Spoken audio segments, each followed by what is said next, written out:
Evangelio según San Lucas. En aquel tiempo, yendo Jesús a Jerusalén, pasaba por medio de Samaria y de Galilea, y al entrar en una aldea le salieron 10 leprosos, los cuales se pararon lejos y alzaron la voz diciendo: Jesús, Maestro, apiádate de nosotros. Él, al verlos, dijo: Id y mostraos a los sacerdotes. Y aconteció que mientras iban, quedaron sanos. Y uno de ellos, cuando vio que había quedado limpio, volvió, glorificando a Dios a grandes voces, y se postró en tierra a los pies de Jesús, dándole gracias. Era samaritano. Dijo entonces Jesús: pero no son 10 los curados, y los otros 9, ¿dónde están? No ha habido quien volviese a dar gloria a Dios, sino este extranjero. Y le dijo: levántate, vete, porque tu fe te ha salvado. Pueden tomar asiento.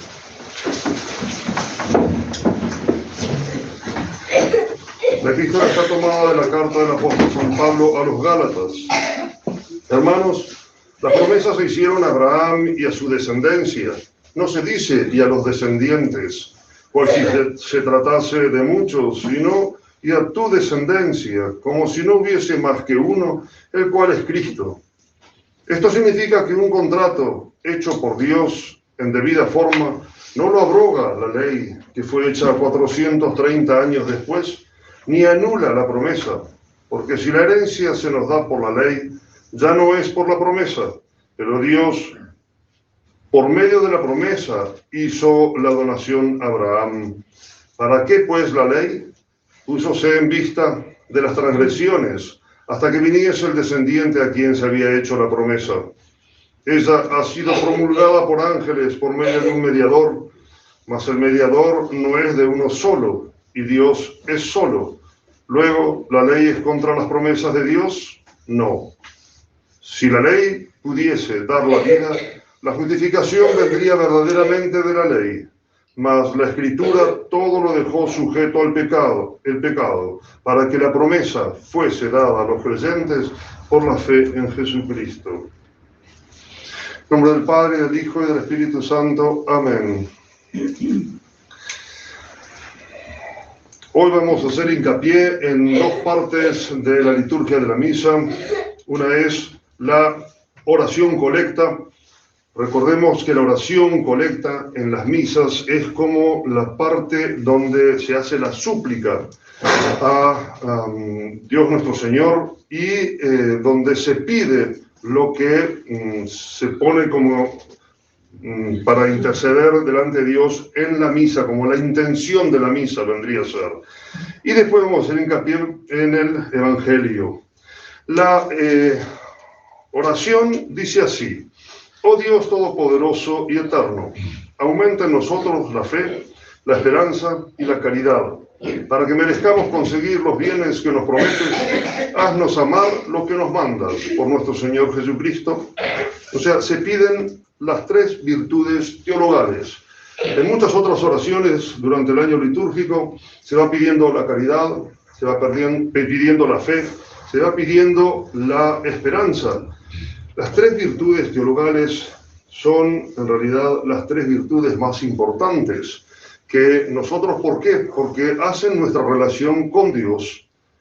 El domingo pasado, ¿se acuerdan? En el Evangelio hablábamos del mandamiento principal, que es el amor a Dios por sobre todas las cosas, con todo nuestro corazón, con toda nuestra alma, con toda nuestra mente, con todo nuestro espíritu. Bien.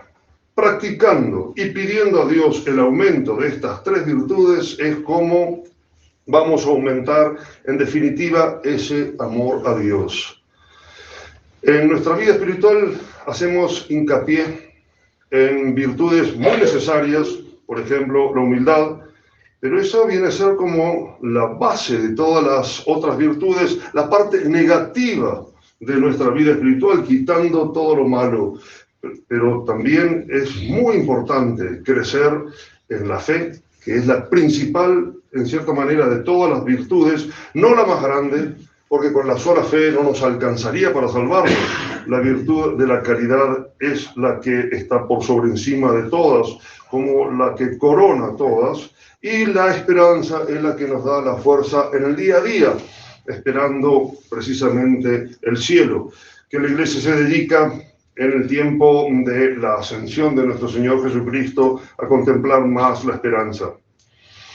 Cuando los niños de Fátima, antes de ver a la Santísima Virgen, tuvieron la aparición del ángel, cuando se protegen en aquella especie de cueva para la tormenta que se les parecía que venía encima, el ángel se postró en tierra, tocó su frente en el piso y les enseñó esta oración que todos la deben de conocer, pero insisto, no solamente conózcanla, sino que récenla. Oh Dios mío, yo creo, adoro, espero y os amo. Os pido perdón por los que no creen, no adoran, no esperan y no os aman. A nosotros, como sacerdotes, la Iglesia nos insta a que en los niños de catecismo les hagamos hacer muchas veces esos actos de fe, esperanza y caridad, y de adoración también se agrega en esta oración. Y el ángel lo repitió 3 veces, significa que quiere que se hagan muchas veces esta oración, porque repitiendo actos, las virtudes son sobrenaturales y son puestas por Dios en nuestra alma junto con la gracia, pero nosotros haciendo actos de estas virtudes, creyendo, rezando el credo,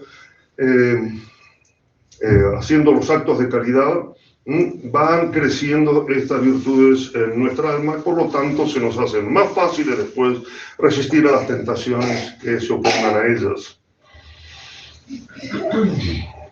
Tenemos el Evangelio también, la epístola es complicada, no es fácil de interpretar, merecería un sermón aparte y quizás no es tan importante en este momento como el Evangelio. Los 10 leprosos. Cuando yo era chico me sorprendía así que 10 leprosos estuvieran juntos, o sea, la lepra antes era algo muy común y por la ley del Levítico los leprosos no podían juntarse con los que estaban sanos. Por ley ellos debían mantenerse afuera de las ciudades, incluso hasta muy adentrada la historia de la humanidad, tenían la obligación, pobrecitos, de ir con una campanita cuando entraban en una aldea para darse a conocer, para que la gente se pudiera apartar lo suficiente para no contagiarse. Ellos entonces, cuando se enfermaban, se agrupaban entre sí para ayudarse mutuamente. Y acá sorprende también de que hubiera un samaritano entre estos 10 leprosos, que se supone que los demás eran judíos, y los judíos no podían ver, no se juntaban con los samaritanos, pero en la enfermedad, en la desgracia, fíjense cómo se juntaban para ayudarse mutuamente. Estos, desde lejos, reconocen a nuestro Señor Jesucristo, reconocen su poder y desde lejos le piden que por favor se apiade de ellos. Todos los santos padres están de acuerdo siempre que la lepra es figura del pecado. La lepra es una enfermedad repugnante. El cuerpo se llena de llagas y se va pudriendo. Los músculos del cuerpo se van como cayendo a pedazos. A veces ni se enteraban porque ya carne muerta. Nuestro Señor, en vez de curarlos inmediatamente como podría haber hecho, trata de darles una enseñanza ahí mismo. Les hace cumplir con la ley. Cuando un enfermo, muy rara vez llegaba a curarse, un leproso, tenía que presentarse entre los sacerdotes para que ellos verificaran esa curación, ofrecer un sacrificio en el templo y entonces ya se los reintegraba a la sociedad. Nuestro Señor prueba la fe de estos leprosos, los manda ante los sacerdotes como si ya estuvieran curados, para probar precisamente su fe. Todos los milagros que hace nuestro Señor, casi siempre, en muchísimas ocasiones, pedía ese acto de fe. Los leprosos creen en el poder de nuestro Señor, se van hacia el templo a presentarse a los sacerdotes y en el camino se quedan curados. Uno de ellos, el samaritano, que no habría ido seguramente al templo de Jerusalén, porque él era samaritano, es extranjero, va al templo que estaba en Samaria, también dedicado al verdadero Dios. Pero este se volvió y dando gracias a Dios se postró y le daba alabanza y gratitud a nuestro Señor. Mereció el elogio de nuestro Señor Jesucristo. La gratitud, bien sabemos, es una virtud absolutamente necesaria. No porque Dios necesite de nosotros los actos de gratitud. Eso siempre tenemos que insistir muchísimo, porque a veces se nos pasa, le voy a hacer un regalo a Dios, me voy a poner de rodillas y voy a rezar un rosario. Dios no necesita, en definitiva, de ese rosario. Si Dios nos pide a través de los mandamientos que llevemos una vida de virtud y de negación a todo lo que sea malo, no es por Él, es por nosotros mismos. Eso lo tenemos que tener muy, pero muy claro. ¿Qué le puede aumentar a Dios? Es verdad que toda la creación tiene como fin último la misma gloria de Dios, pero es una gloria externa, porque Dios no puede ser más glorificado lo que en sí mismo, en esa gloria interna que tiene, ya es en sí. Entonces siempre entendamos que todo lo que hace Dios ad extra es para nosotros, en definitiva. Y cuando nos pide que seamos agradecidos, simplemente está diciéndonos, utilicen su libertad de libre albedrío para ser agradecidos conmigo, porque yo les he dado todo, absolutamente todo lo que tienen. Y ser desagradecido hace que la persona que da no se resuelva a dar más. En cambio, cuando uno es agradecido, practica la virtud de la gratitud, inmediatamente predispone al dador a dar más. Por eso es que nuestro Señor quiere que seamos agradecidos. ¿Y quién no tiene que ser agradecido con Dios? Si en absoluto le debemos todo, incluso nuestra existencia. Y fíjense que cuando decimos nuestra existencia, hoy por hoy existimos cada uno de nosotros en particular y cada uno de nosotros somos nosotros mismos y únicos, unos y únicos. Bueno, en la mente de Dios había 100.000 millones de posibilidades de Padre Julián. Y sin embargo, entre todas esas posibilidades, me creó a mí y me dio la existencia. Y no solamente me dio la existencia, y empiezo a analizar todos los detalles de mi vida, el bautismo que recibí, inmediatamente la gracia santificante en mi alma, y después voy sumando distintos beneficios. La gracia del sacerdocio, la gracia del conocimiento de la verdad, la gracia de haber nacido en esta época de la humanidad, donde ya se verificó la redención del género humano, donde ya tengo 2000 años de historia de la Iglesia para apoyarme en ella, para saber el magisterio, miles de millones de detalles de nuestro Señor Jesucristo, delicadezas de nuestro Señor Jesucristo para conmigo y para con cada uno de nosotros.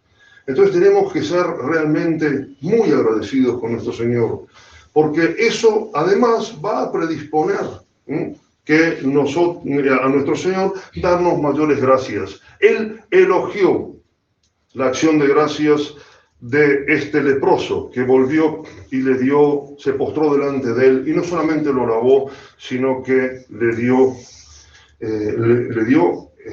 grandes gracias por el beneficio que había recibido.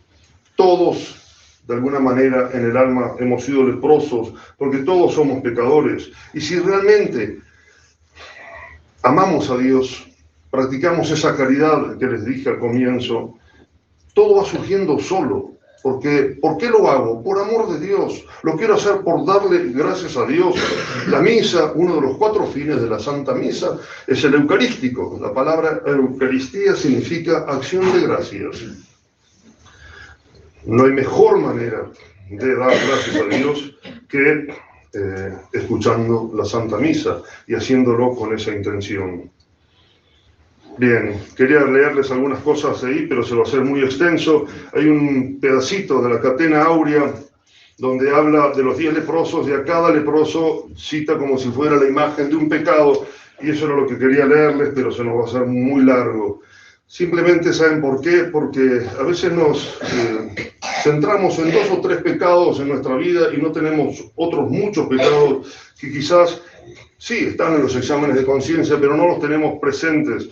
cuando los hacemos nuestro propio examen de conciencia. Pero es bueno siempre pasar el trapo por nuestra alma, sacar el polvo y ver en qué hacernos cada vez más delicados en nuestra relación con Dios. Pidamos entonces a la Santísima Virgen estas dos cosas de las que hablamos hoy: el aumento de la fe, la esperanza y la caridad, y que ella sea nuestra intercesora en el cielo para que consigamos el aumento. Estando en gracia de Dios, ya las tenemos en el alma, pero las tenemos que practicar para aumentar. Y después también la virtud de la gratitud, muy, pero muy agradable a Dios nuestro Señor, y que, como vuelvo a repetir, predispone a nuestro Señor a darnos más gracias. Y le doy más gracias entonces yo a Dios, y Él me da más bienes, más dones desde el cielo, y eso aumenta enormemente a nivel espiritual. Que así sea. Salve María Purísima. Por el Padre, el Hijo y el Espíritu Santo.